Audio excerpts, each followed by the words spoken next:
Bristol Community College, Mathematics with Dan Avedikian, Math 060, Topics in Developmental Mathematics, Section 4.2, Problem 10.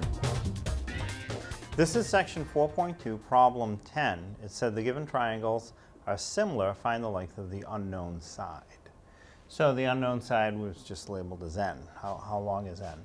So you make a ratio of the matching sides. So from the left triangle, you can say 9 to n is equal to, so then you match the bottom sides the same way, 12 to 8. And now where we have two fractions that are equal with an unknown portion, you just cross multiply. So you'll say 9 times 8, and the other way, 12 times n. And they should be equal. So 12 times n is 12n, 9 times 8 is 72. And now to find the value of the n, you divide away the number in front. So you would have 72 divided by 12,